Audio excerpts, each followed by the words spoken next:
Atrocity is recognized as such by victim and perpetrator alike. In 1976, Frank Herbert published Children of Dune, the third book in his legendary saga. But hidden inside the fiction, inside the Apocrypha of Muad'Dib, a fictional text attributed to Paul Atreides, is one of the most devastating observations about human violence ever written. Atrocity has no excuses, no mitigating argument. Herbert wasn't just writing about a galaxy far away, he was writing about us, about every cycle of revenge that has ever consumed a family, a tribe, a nation, a civilization. Atrocity is recognized as such by victim and perpetrator alike, by all who learn about it at whatever remove. Atrocity has no excuses, no mitigating argument. Atrocity never balances or rectifies the past. Atrocity merely arms the future for more atrocity. It is self-perpetuating upon itself, a barbarous form of incest. Whoever commits atrocity also commits those future atrocities thus bred. Let me read that again. Slowly, atrocity never balances or rectifies the past. Not once, not ever. There is no ledger where violence restores what was lost. Herbert dismantles the logic of retaliation in just a few sentences. First, he denies the central lie of revenge, that violence can balance history. There is no ledger. The dead do not return. The wound does not close. Second, he reveals what violence actually does. It does not end conflict. It feeds it. Every act of vengeance becomes a down payment on the next. The perpetrator arms the future against themselves. The victim becomes the perpetrator. The cycle spins on. This is why he calls it a barbarous form of incest. Violence breeding only violence. A family tree where every child is born already holding a weapon aimed at the previous generation's enemy.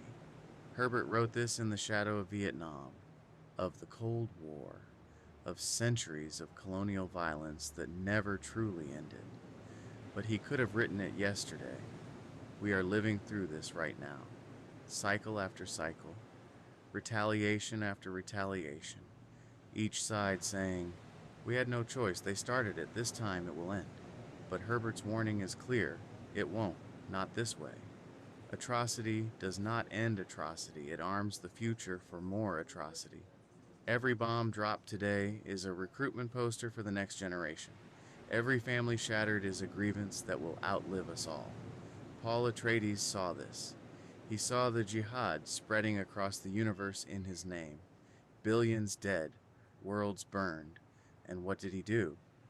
He walked into the desert. He left his empire to his sister, to the priests and the generals who would carry on the violence he started. He was the Messiah who couldn't stop his own machine. Herbert doesn't let him off the hook. The Apocrypha of Muad'Dib is Paul's own words, preserved across centuries, warning the future he helped create. It's the confession of a man who knew he had become the cycle, and knew, too late, that there was no way out. So, is there a way out? Is there anyone who breaks the cycle instead of perpetuating it? There is no single hero coming to save us. There never was. But there is a choice, and it is made every single day by every single one of us. The choice is this: when you are wronged, when you are hurt, when you are given every reason to strike back in anger, will you? Or will you be the one who says, "It stops here"? Not because you are weak, because you're strong enough to see that every act of vengeance is a down payment on the next generation's suffering. Herbert wrote this in 1976. He was writing about us. He was writing about now. Every bomb dropped today arms the future. Every slur hurled online arms the future. Every time we choose retaliation over understanding, we add another link to the chain. But the chain can break. It breaks when someone, somewhere, refuses to be the next link. The cycle doesn't end because one side wins. It ends because we stop playing by its rules. What will you refuse to become the next link in?